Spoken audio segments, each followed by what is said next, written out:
Welcome to the Golden Chair, a place of empowerment where we try by all means using our resources and relationships to empower our people and our viewers, particularly with a very strong focus on Black people. We're trying to expand Ikeke. We're trying to make sure that whilst we pursue government opportunities, we also look at other opportunities beyond government. Look at other opportunities within the private sector. You might remember a few weeks ago, we had Ubaba Zongu, who spoke on various opportunities that we have in the manufacturing space and various other spaces. 2 weeks ago, we had Ubaba Mbata, who spoke on the opportunities in the fuel retail space. And today, we're lucky again to have the property mogul, Umama Ipeleng Mkhari, who is going to take us through a very interesting discussion, focusing initially on her journey and then various opportunities that exist within the property space. Welcome to the Golden Chair, Mama Mkhari. Ngiyabonga, Nhlanhla. Thank you so much for this honor, this opportunity. It really is wonderful to spend some time with you in this very golden chair, in this golden moment. Thank you. Let's get on to it. You know, who is Ipeleng Mkhari? Where did you grow up? Just share your journey with us, you know, from your childhood all the way to the well-known former SAPOA president. You know, I read a lot of your articles in 2019, late 2018, when you're still the president of SAPOA. And I mean, your record speaks for itself. Who is Ipeleng Mkhari? Thank you so much. Nhlanhla, it's an interesting one. As I was sharing with you a few moments ago, you know, I'm Ngintombi yakwaZulu. I was born and raised in Natal by two wonderful parents. Grew up my entire life, khona eThekwini, eMlazi, kwa-H, started off kwa-D, and then we moved to H section. I'm really a girl who grew up very quiet, introverted child. I'm the eldest of 3 girls. And I grew up in a very strong home with great parents who were very hard-working individuals in Nhlanhla. I then matriculated in Natal. I finished my university studies in Natal, at the University of Natal, actually at Howard College.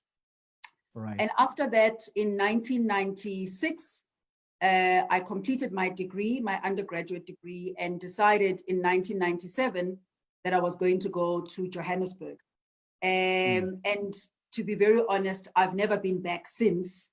I'm the proverbial migrant worker. I have left home and came looking for, I suppose, some opportunities in Joburg, right. But I have a lot of family at eThekwini. Home is Durban, home is Natal, in many respects. So that young girl really grew up not thinking and not believing, actually, not even structuring to ever be in business one day.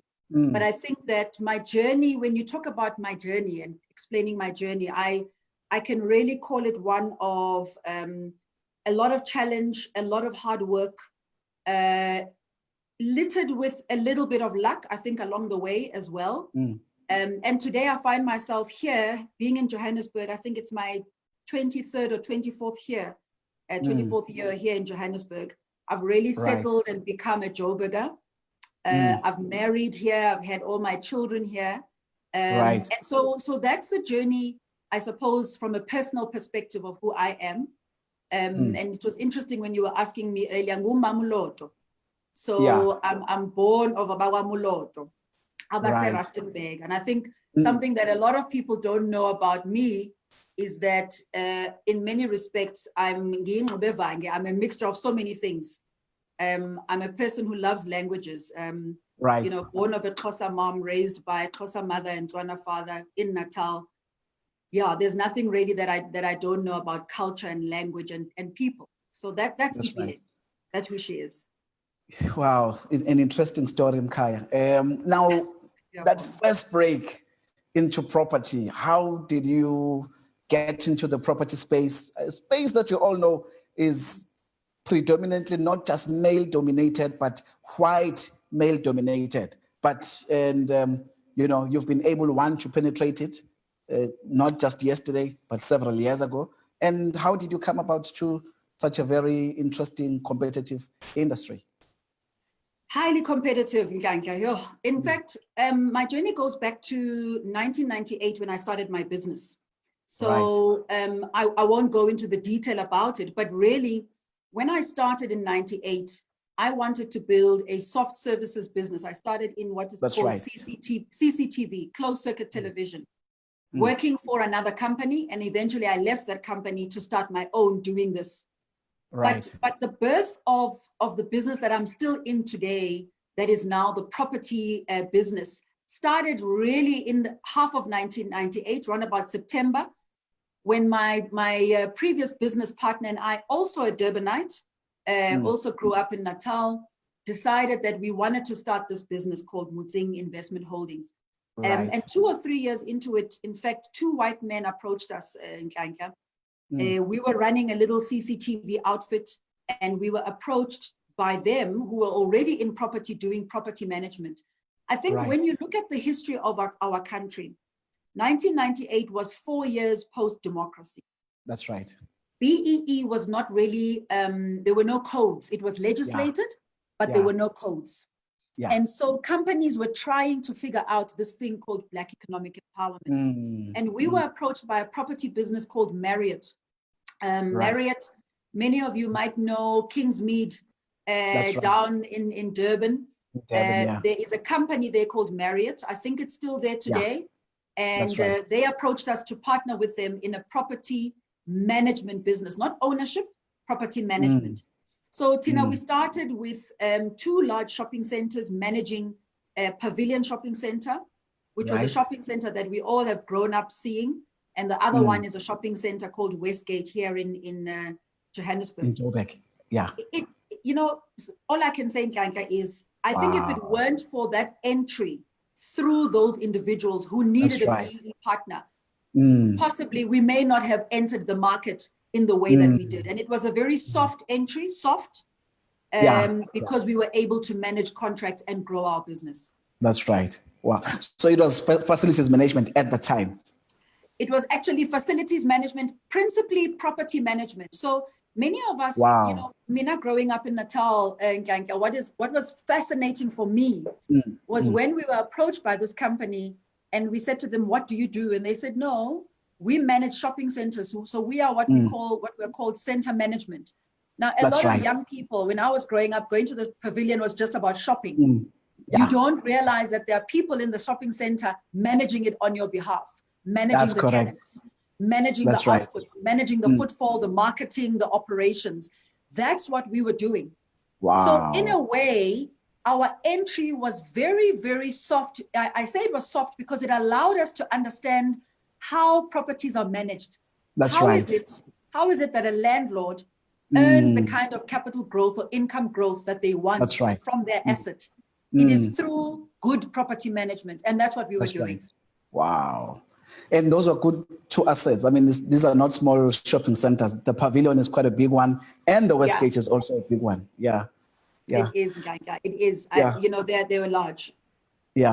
What would you say is the progress of transformation in the country, in the property sector as a whole? Not just looking at maybe not just commercial or retail, just property in general. And then, but if you want to sectorize, but I just want to check what's the progress of transformation to Blacks in general, but women in particular. Has there been any progress in respect to that in the country?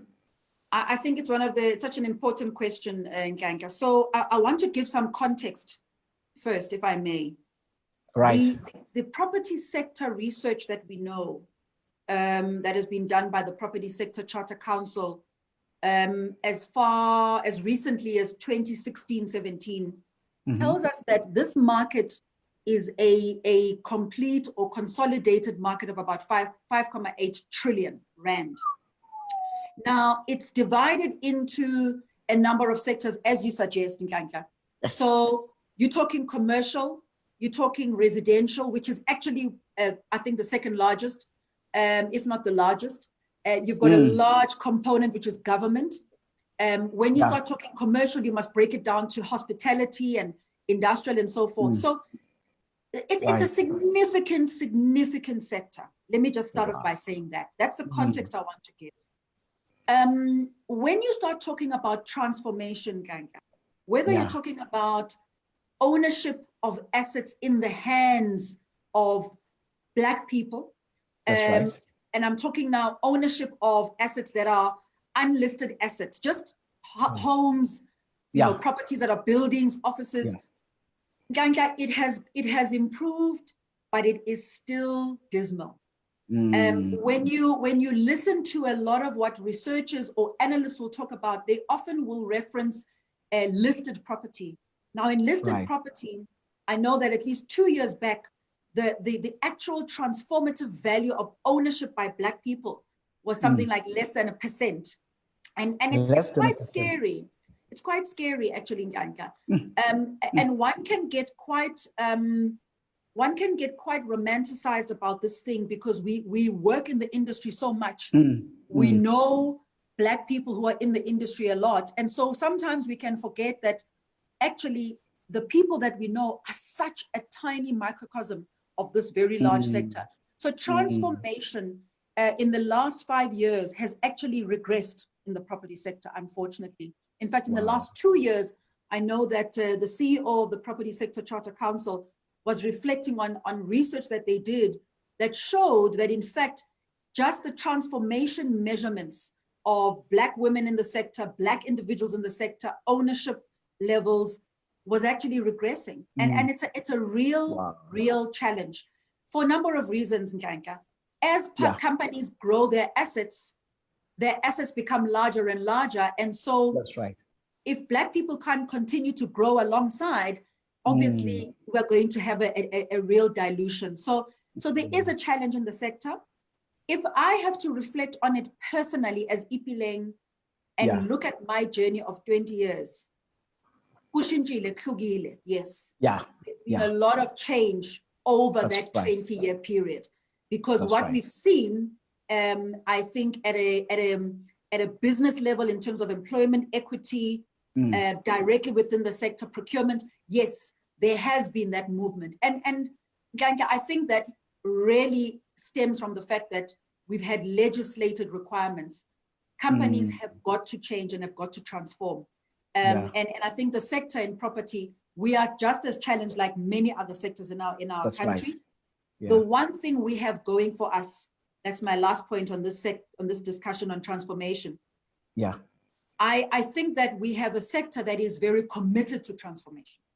I think that we have a sector that has achieved significant achievements when it comes to, for instance, our sector charter codes, the leadership around that, the conscientization around that. So it now comes down to our ability to transform at the time where we're doing transactions, where companies are looking at preferential procurement. It now comes down to the real kind of DNA that companies are moved by, to say, we're not doing this thing because we have to. We're doing this thing because it's the right thing to do. It's the right thing to do. Wow. Correct.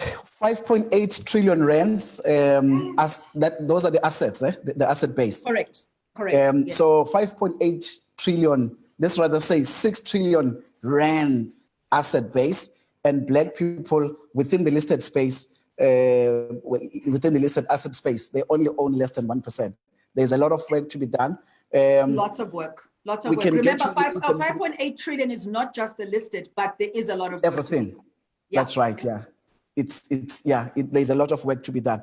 I suppose someone at home is asking themselves, is there hope that 20 years, 24 years later, we've achieved very little within the listed space? That could be worth a couple of 100 billion rands. But the question is, what should be done between now and 20 years from now to improve the transformation goals practically now, not the goals written down, scorecards, good property charter. What, in your view, has got to be done. Before you answer, if you've got questions for our property mogul, our guest today is Ipeleng Mkhari. She's been in the sector since 1998. She was narrating to us earlier that she got her first break managing in Pavilion and Westgate malls in 1998. Yes, I didn't say it incorrectly, 1998. So it's, 22 years ago, she got her first break. If you've got questions for her, I see there are quite a number of people. There's Bongan Pisane, Kanyo, Babumbata, Sponelo, our guest last week, Tabima Joses, Zanele Mgadi, Langas Chole, the Tuktulam kids. We can see there's quite a lot of you. I can't acknowledge all of you. Sboop Telezi, Tetham Tatos Bongseni, Mfundi Sundlovu, and Sandy Lekrele, and Babu Dlulane, Mzilankachu Mncube, our beloved brother and friend Theo Wilcox, who connected us. Yes, Amanda, yes, my dear friend. Mbongwa. A lot of you. Please drop your questions on the comment section. We are live, so we will be asking Mrs. Mkhari the questions. But Ipeleng, what can we do over the next 20 years to change the tide, even if it's 10%, 15%? Nhlanhla, there's a lot that we can do, and I think one of the things that I may talk a little bit about commercial property, but I think I must come back to the broad opportunities that we have. So at an ownership level, if we start there, remembering that property as an asset class is a very good investment for people to have, whether it is residential or it is commercial. I know that we're living in the COVID world now, and so there's a big question mark around people being able to invest in property as an asset class and whether or not they're actually going to get the return that they would want, because things have changed. But I would say that there are a number of things that can be done at an ownership level. If we start looking at the residential sector, just that sector, Nhlanhla, it is highly untransformed. And I think that the areas where I would imagine there is huge scope for growth is where you look at people who are estate agents and their ability to drive ownership. Because obviously the more estate agents you have who are Black and who are selling and looking for people who can buy who are Black, the more you're going to start the conversation and the commercial discussion just at a residential level around ownership of an asset and why it's important, what are the tricks of the trade, what are the challenges in that environment. So if we just look at that transformative opportunity, it's huge. It's huge. And when you look at what government is trying to do, some of the government agencies like the State Agencies Affairs Board, to popularize becoming an estate agent, there's a lot of work they're trying to do from a training perspective and so forth. So just that for me has a particular focus. You then have to go switch now to public sector. At the public sector level, Nhlanhla, government owns a lot of land. Government has ukiye in many aspects, in being able to craft, I think, and come up with solutions and opportunities that, one, are not stringent for Black people to enter this market, but that also involve government in one way or another by saying, if we can give you land as part of our contribution as government, we stay in, but you are able now to get land that you could essentially have partially prepared for yourself, because there's a lot of work that goes into preparation of land, bulk services and all of that. So government has got its opportunity now, if it's well coordinated, to drive this conversation of transformation and ownership. And Nhlanhla, I keep coming back to this concept of ownership. As a woman, as a Black woman, one of the things that I have lived to see, and I still live to do this, is to see Black people, particularly Black women, understanding the value of a property that is accruing in value, and the value of a property on your balance sheet, whether in your personal capacity or in your company, and how we're able to build that personal balance sheet or company balance sheet just by acquiring the right assets and managing them properly. And I think that the last area that we can look at in terms of this transformative opportunity and what can be done. It's the preferential procurement opportunity. So outside of the ownership opportunity, whether it's residential or commercial, if you look at the commercial environment, whether it's public sector owned or private sector owned, the one thing we have to acknowledge, Butwam, is that the procurement value chain in one property is huge and it's wide. It is vast. So from the person, if you're building a property, from the person who must design it and build it, who must then put in elements inside it, the finishes, who must then manage it, the value chain is wide. And whether it's commercial or residential, what you realize is that actually, from a preferential procurement point of view, you can touch the lives of millions of South Africans. And we're able to do that through preferential procurement.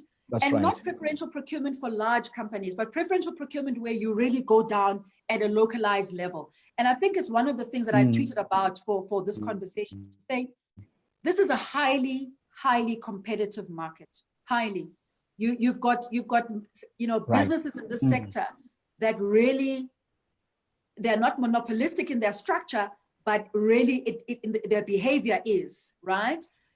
So the opportunity for me is when you have scale in this particular environment, like government does, you really have the opportunity to localize and drive transformation, even at a preferential procurement level, because we're not all going to own the property, but we can all get value out of the upstream and downstream opportunities. That for me is what I see as real opportunities in the sector. And it doesn't matter whether it's residential, retail, industrial, commercial, hospitality, health, residential, you've got that ability to drive it. That's right. Wow. Thanks. That's great input. So you're basically saying government has an opportunity to drive even land reform agenda. Absolutely. Because, sorry, someone might say, why do you need land for? Land is not just for farming. Land is for development. Land is to create wealth.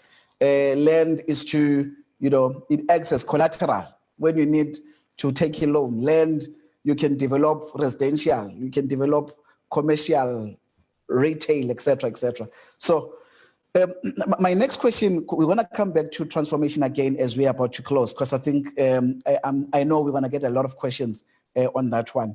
My next question to you is: we've seen an increase or a surge in student accommodation, Black people participating in student accommodation, which I think is really great. Obviously, it's got its own challenges because government only gives 3-year contracts, which they don't tie in nicely with a 7-year to 10-year tenure of the bands. But nevertheless, it's something. It's 3 years. It's something.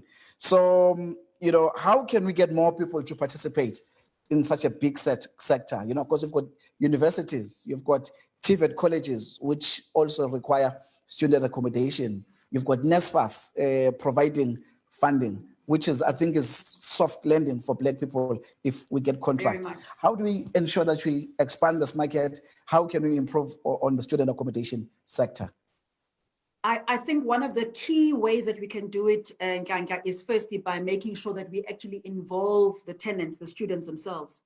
I think student accommodation is a phenomenally powerful tool in my mind to practice a number of interesting ways in which we can really open up this market. So this is not a sector that I play in or our company plays in, but it's one that I have been watching and saying, wow, you really have seen a boom in this particular sector.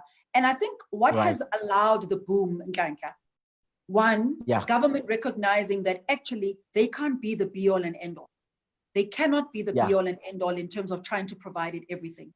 Two, allowing and focusing in my mind on previously, what we would have called previously Black universities, TVET colleges, nursing colleges, actually putting money and resources into those environments. Because when government focuses and says, we are good at making sure that we make sure that there is a TVET college that works, then there's an entire value chain that says, oh, if there's a TVET college in Mlazi, I want to be part of the value chain that provides in that surrounding area. That's right. So government has a huge opportunity through its legislation, through the way in which it begins to drive its allocation of funding and spend in those areas, in education, in previously disadvantaged locations. You then are driving, hopefully, an environment where you're creating the opportunity for people to put up the right facilities for those environments. So let's look at an example, Limpopo, for instance. Great example. Yeah. Huge facilities of schooling. There's not enough student accommodation. And you can talk about any area in our country.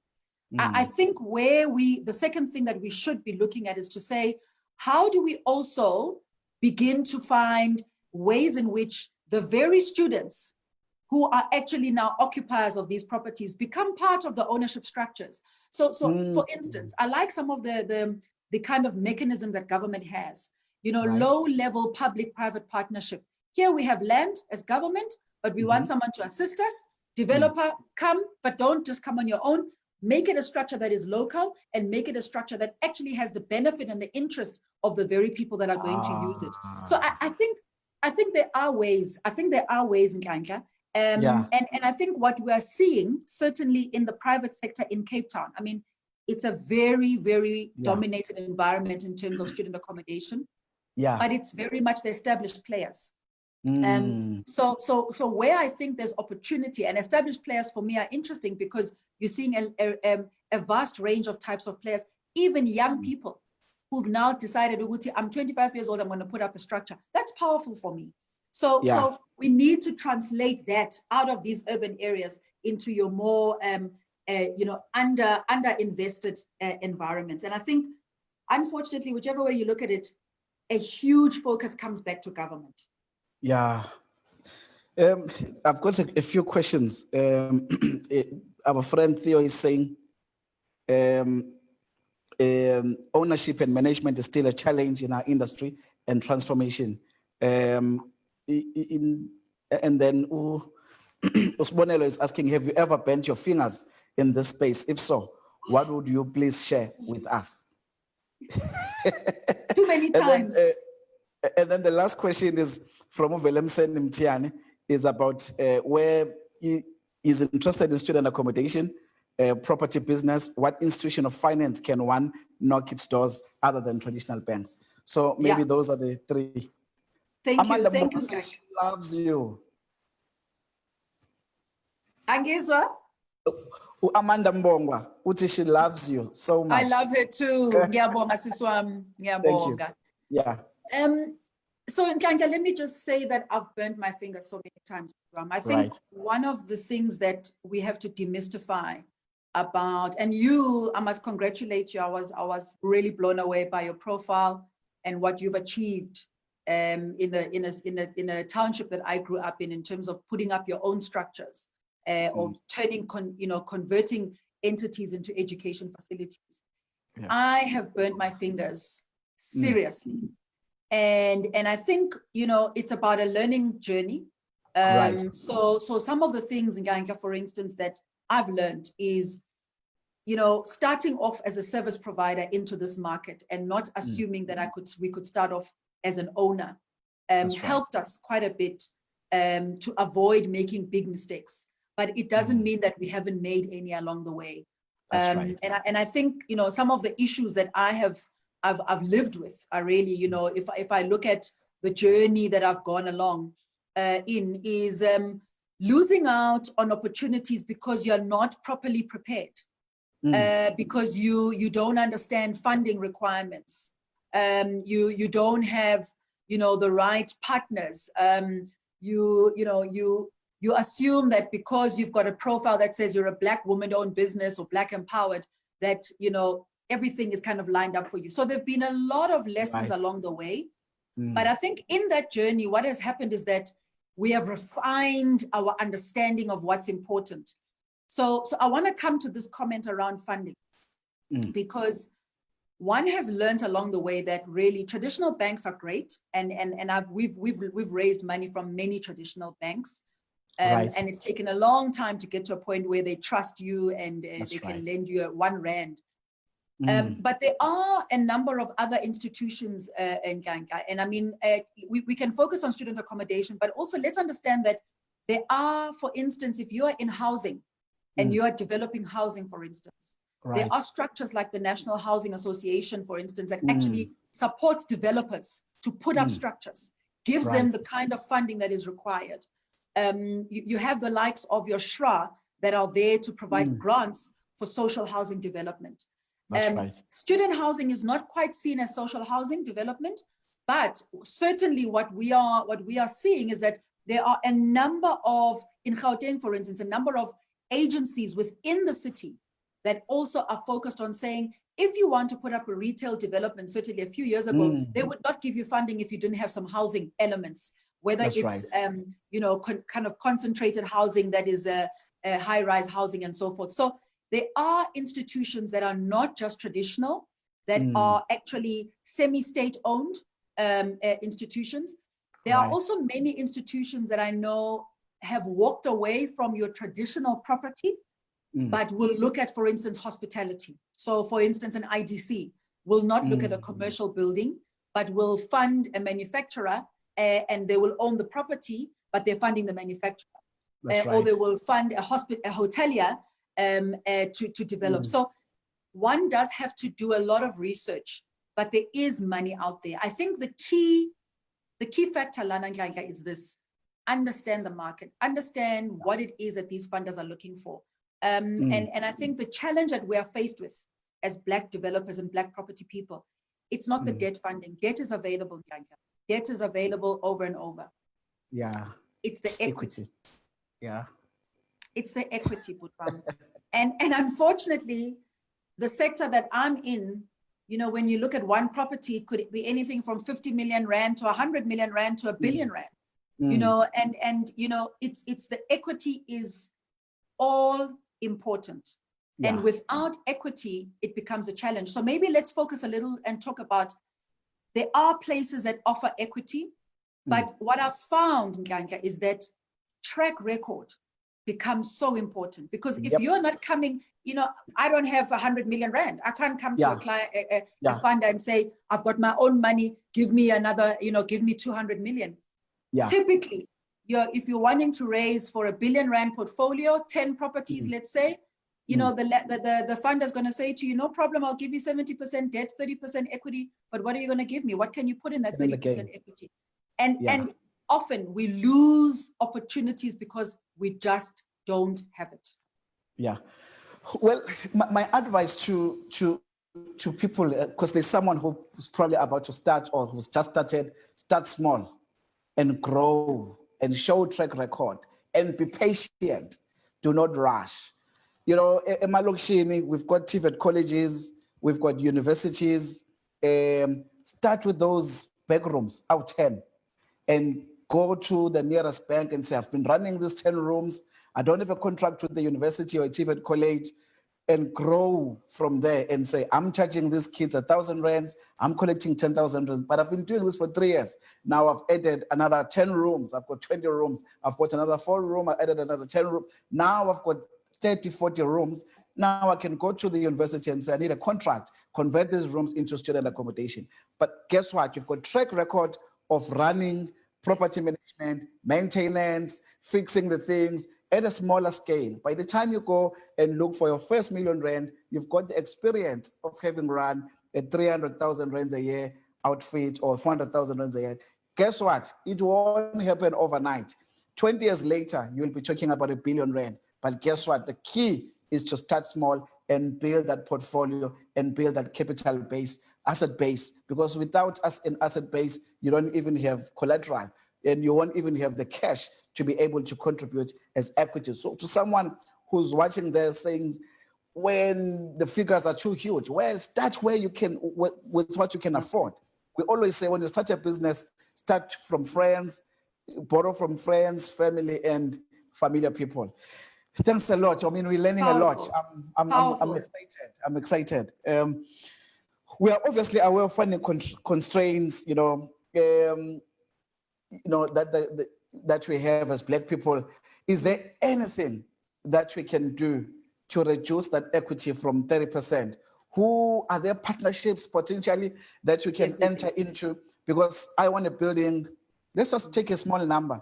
It's 20 million rands and 70% debt will be 140. So I need 6 million rands. You know, if it's 20 million, I need 6 million rands of own contribution. But I might not have that 6 million rands. There's someone who's saying, I don't have 6 million rands, but I only have 1. How do I raise this 5 with other potential, you know, what can be done in that instance? So, I mean, I suppose in those instances, Nhlanhla, there are different things that can be done. And you raise an interesting point earlier on about start with our back rooms. Often what we are finding is that there is asset value in what you have already. Because you own it, right? You own it, you have no debt on it. I think the 5 million rand challenge becomes a challenge where you know, the collaboration and the collaborative opportunity of bringing people together is a huge one. It's something that often as Abantu Abamnyama, we just don't tap into enough. We just don't tap into enough. So I would say that one of the opportunities there in raising that 5 is being able to say, look, what do you have and what are the relationships that you have around you? What are the partnerships? How could you raise even 10% of that? And I think that the other issue in Nhlanhla is the other opportunity. Sorry, I mean, I remember growing up, I don't know Itala, for instance, back, you know, funding institutions like Itala, how they are today, but they certainly have, there are a number of ways in which exactly what you were saying, the credibility that you come with saying, look, I've got something on the table. I don't have the full equity check. I'm prepared to beg, borrow, and steal. I'm prepared to put my house in there. I'm prepared to put a little bit more debt into this thing, just to reduce the equity requirement. Help me, and how do I go forward? So the one thing we do have today is the power of partnerships and the power of relationships. I'll make a comment, Nhlanhla, you know, khona lapha eThekwini, there are some very powerful investors in the Indian community that I met recently. And you know how they invest in Nhlanhla? It's just each family invests 100 or odd rand a month. And over the last 30 years, they've built a portfolio of something like 10 billion. And what this portfolio, what the interesting thing is that in their portfolio, every year, they give them dividends out to the community. So it's like, it's a section, says the portfolio, we've literally put our monies into it. And every year, twice a year, we all get a payout. The money doesn't go outside of the community. There are ways in which we can invest. So it's about the collaboration and the power of more than one person. It's huge. Those are some of the things that I'm trying to tap into in my time now, just to say, how do we work with others? Wow. Thank you. I'm struggling to understand, Ipeleng, why have we not seen a surge in township developments driven by Black entrepreneurs? You know what's funny? There are a lot of construction companies because there's a relationship, you know, between construction, although being a construction player does not necessarily make you a good property player, because those are different sets of expertise. You know, the other one is more project management, financial management, you know, managing the finances. But the construction is making sure which is the building. But with that experience that we've built as Black people, I thought somehow, somewhere, there should have been a surge or a significant increase in property developments in the townships, whether it's residential, even if it's small clusters, 10 units, 15 units, 10, I don't know. I'm struggling to understand why have we not seen them. It's a powerful question, Nhlanhla, and I have to be honest. I think that it's partly political, and I'll just touch on what my thoughts are, my own thoughts around this, because I've never been posed with this question before.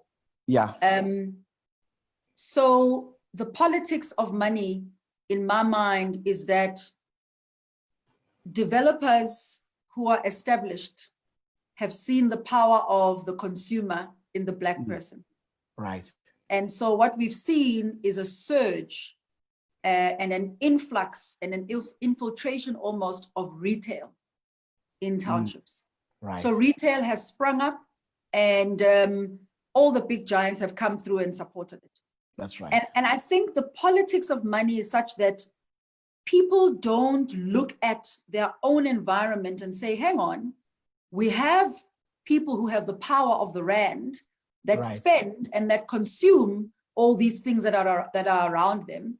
Why are we not actually converting and seeing the power of creating these beautiful looking assets that you will drive all the way to Nhlanhla to go and buy and invest in, but you could do that here, what JM does, you know? Right. And I don't have another answer other than just this politicization of ourselves and how we see ourselves, you know? So unfortunately, if you don't invest and see yourself as being able to put up a stunning 10-unit cluster development in your hometown, develop it, you know, make it look amazing, the right entrances and all of these amazing things. Security. Security, you know, creating an interesting environment around you.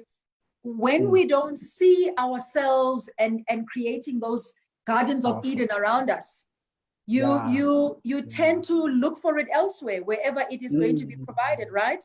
And yet you will be very happy when someone comes and puts up a monstrosity next to your home of a shopping center. So I think it is how we've been socialized in Nhlanhla.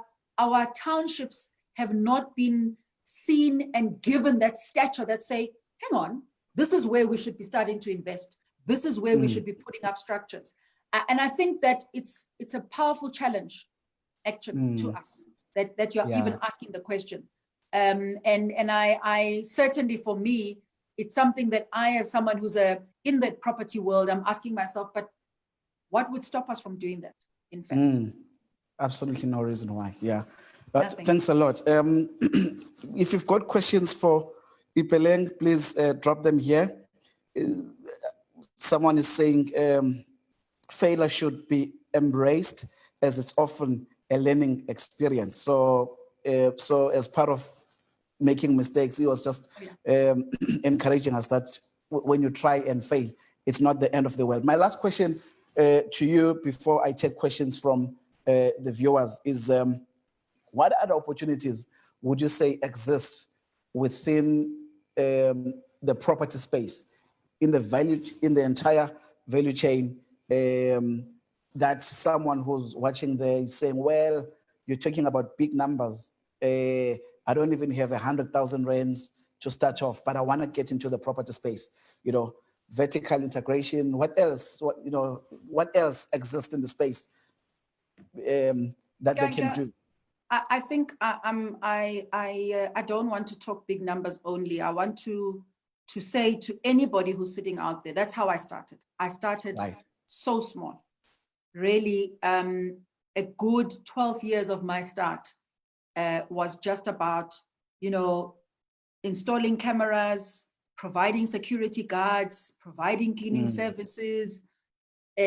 So I would say that the one thing that I think is really, really important, if you want to eventually get to a point where you own a property, is the management services side of property is, if it's well managed, is quite a cash flow generative opportunity, in my view.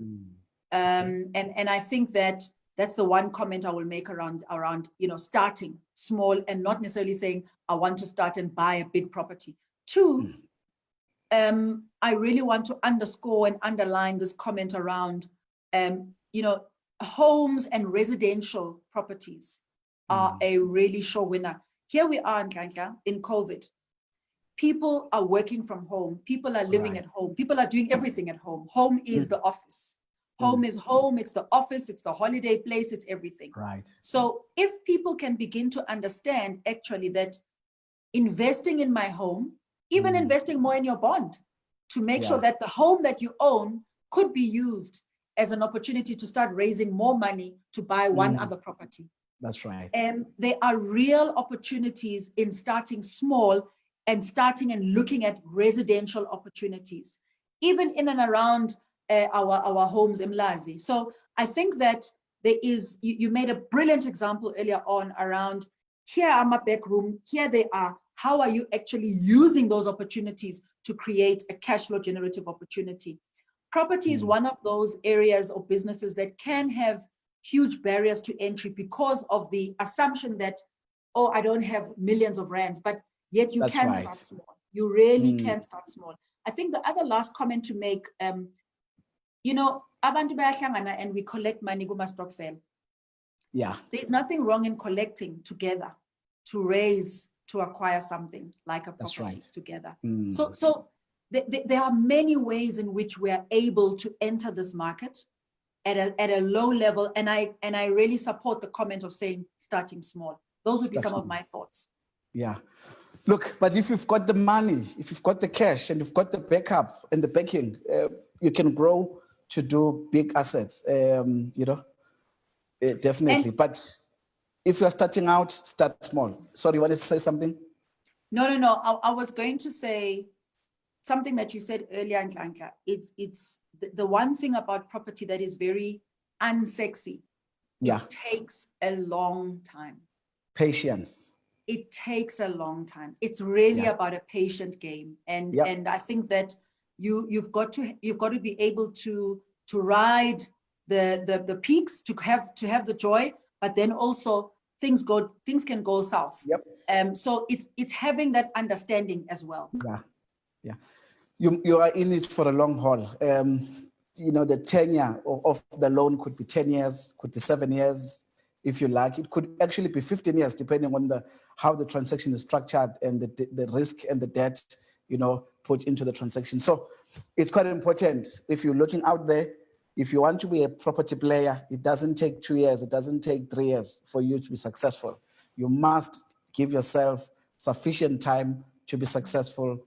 It could be just maybe 20 years, 30 years before you really say, okay, now I'm the fruits of my labor. But guess what? Your patience will yield good results. It's a generational wealth asset, as property. If you have got something to say, just your final comments to our viewers. But if you, as you close, you can close about something on transformation again. I love that structure, government. If you can just repeat it for someone who's only just joined us now. Thank you, Nhlanhla. Thank you. I think my main comment that I would say, Nhlanhla, is I really want to encourage anyone who's listening today that there's a little bit more that we can do as a people when it comes to really engaging in this vast area of property. Right. I think that the transformative value of property is that anything that is got to do with the property has got a wide procurement value. So if you just imagine that you have an asset, you have someone who can come in all the way from the inception of a property, from land acquisition all the way to building, and then everything that it takes to put it together and everything that it takes to manage it long term. Many of us sit in businesses or in corporate or in government where we actually don't realize the power that we sit with. The power that we sit with to say, hang on, actually, I'm able to put a little bit of something behind this individual, this entity that just wants to be able to participate in this value chain. So that's the one thing. The second thing is that I think government has a huge opportunity, Nhlanhla, to begin to unlock its own land parcels and its own land bank. Government's land bank is huge. It's massive. It's so big that I think it can be a bit challenging for them to also start saying, how do we go about it? But if you just think of a local environment like KwaZulu-Natal, when government starts to say, what do we own? How do we begin to unlock where we've got either land or land with top structures? How do we begin to involve localized players to come in and get involved? We've got the land, but people want the opportunity to use this equity that we can put in to partner with them. So the big thing for me as a parting shot is the opportunity we have, I think, in this post-COVID world for the next 10 to 20 years in our country. It's about the public-private partnership. It really is, Nhlanhla. In looking at our ability to provide the right kind of growth and infrastructure in our cities and our rural environments. We have a government that actually has the opportunity, whether it's through education facilities, putting the money where budget allocation should go, and then allowing Black entrepreneurs and localized players to actually get involved in the downstream value chain. Yeah. That for me is the power of what government has. Because the more they put their allocation into ibhedlela or ikole, the more they're attracting people like you and I to say, hang on, we can provide a service here and there, and we want to invest. And we can invest. And we can invest. Yeah, we want to invest. That would be my parting shot. Yeah, yeah. Thanks a lot, Ipeleng. Great input. We feel richer today. I'm sure the Golden Chair viewers are empowered. Because we call it Golden Chair, not only because the chair is gold, but also because gold represents wealth. So we call it Conversations on Wealth. You know, how we started a few months ago, it started as conversations geared towards Abazalwane, but it then grew to be secular. We don't even quote the scripture, but we are unapologetically Christians, of course. You know, in that area. Just for the viewers, next week before Sivalelise, we are hosting your colleague, Khambule Mamabolo. Wonderful. She will be speaking on funding, so we'll be going deeper. I know we just touched on it today, so we are going to go deeper on funding, different structures, on how to fund property. As you know, Khambule, she also sat with you in the NEC or Council of SAPOA, and she's the past president of SAIBIB. Of SAIBIB, correct. That's right, yeah. What is SAIBIB? A powerful woman, and I think a woman who will provide you with immense knowledge. She's an asset manager background and strong value opportunity for you to really, you know, listen to her. So I'm really, it's wonderful, Nhlanhla, that you've got someone like her coming next week. You'll send us the questions to ask her, I'm sure. I'll watch, but I'll watch. Yeah. Thanks a lot, Ipeleng, for coming through. May God bless you. Everything that you're doing, we speak a blessing upon you, upon your family, and upon all your family businesses. We didn't even get to speak about your family. We'll speak about it next time. God bless you. Good evening. Agwande, siyabonga. Thank you so much, Nhlanhla. And to everyone who actually made the time, thank you so much. Blessings to you. Thank you.